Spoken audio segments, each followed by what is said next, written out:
back to Just Jared. I know we've been in a 2-week break, but I'm back and I got new information to talk about. Some old one that I didn't get a chance to because of the whole hiatus. But I'm back and we're coming back strong with Just Jared. The first topic I'm going to speak to is YMCMB. If you're not part of the team, you're not down. Well, Cash Money has just signed Limp Biskit. You know, I did it all for the nookie. Yeah, the nookie. Well, he's just got signed to Cash Money, and his first single will feature none other than Young Money's leader, Lil Wayne, in it. So, if you're into that rocker stuff, you know, you're going to enjoy it. But really, in my opinion, Cash Money is looking like a zoo. I guess you're trying to branch to other genres, but you just have way too many artists that don't really get much play. You're kind of sort of looking like Bad Boys to me. You're signing all these artists, but they're not getting as much play. They're going to get play for a little while, then they're going to fade away like the rest of the people. Like, what happened to the Let It Rock dude that was signed to Cash Money? He's kind of pretty much out of the limelight.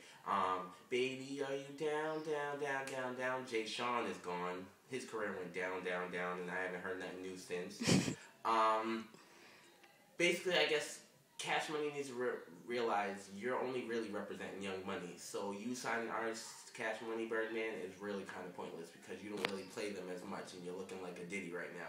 Speaking of Diddy, Diddy is now signing Los to Bad Boy Records. Los is an underground rapper. If you don't know him, you should probably look him up. He's ill with the flow. He's pretty good. And I think he honestly should stay there. Because Bad Boy does really nothing for your career, but kind of make you sit around in the background and get no play. You might come up with a good first single and a couple tracks, but that's about it. Like, eventually everybody leaves Bad Boy and looks for a different label to represent them. For the whole aspect of Bad Boy signing Los, he was there before. He was around during the band. He was actually on the show and made it to the last final people. My thing is, you probably should have signed him then, at his height at the moment, then wait until him having to start over his career and get back up there. But whatever, Diddy. Do your thing. Los got signed. He's now a member of Bad Boy. So hopefully we can expect some great music from Los and actually some music videos and him getting more play. As for Young Money, Drake took a hit. DMX came at him. Doesn't like nothing about you, Drake. You're bullshit. And that coming from DMX, that's some G shit. Because you know what? On some real shit, most artists will not speak about an artist that they don't know, have never worked with. But you know what? Not DMX. He's coming out here and he's letting you know he's coming back. Rough Riders is coming back. And fuck Young Money. Fuck Drake. Who are you? You ain't nobody. So don't really expect the DMX and Drake track to come out because you're basically holding your breath. It's slim to nothing happening. And Nas is starting his own record label, Kings and Queens. I think that's the illest label that anybody can really get signed on to because Nas is an ill lyricist and he will probably put all his time into these artists. He probably will make sure that these artists are getting the time that they need, the recognition that they deserve, and they are probably all going to be kings and queens in a sense.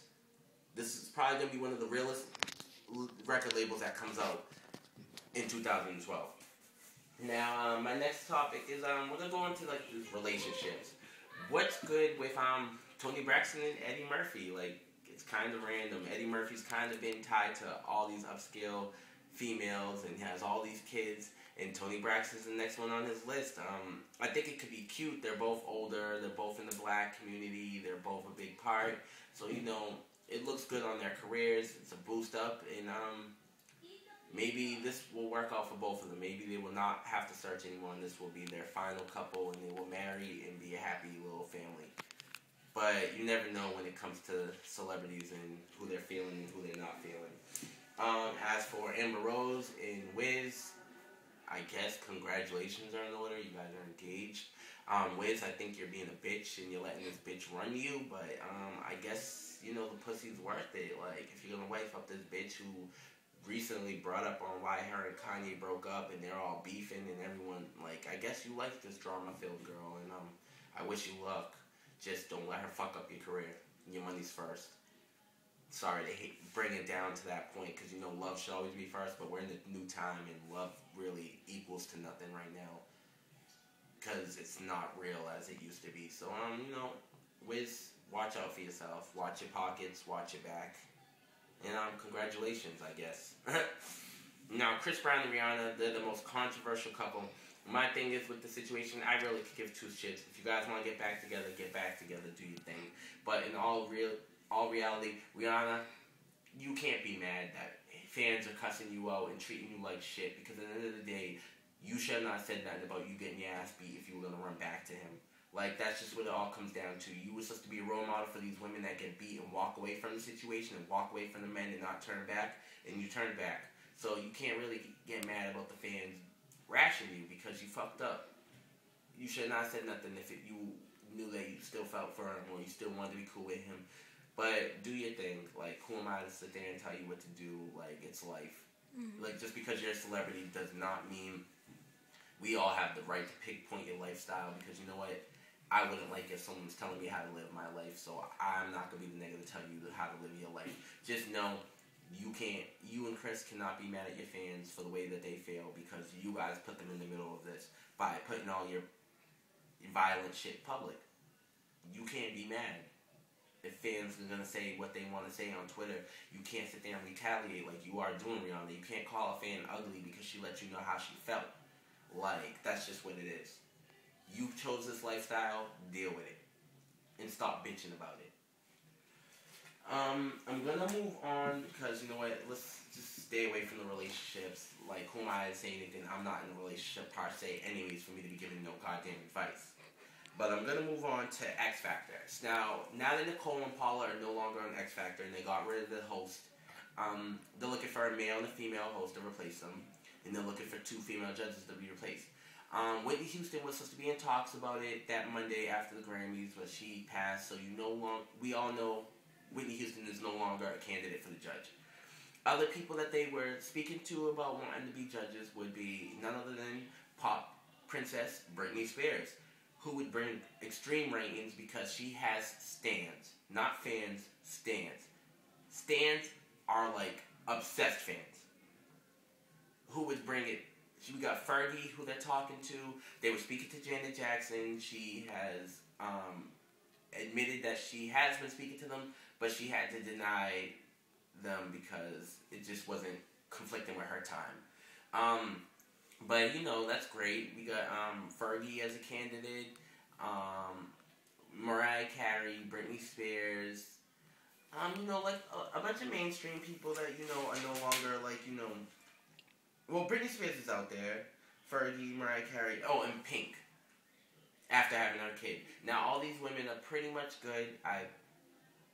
Britney Spears, I love you, but you lip sing, I'm not really sure if you should be judging people's singing talents. But hey, you know about the stage presence, and that's also what it's about.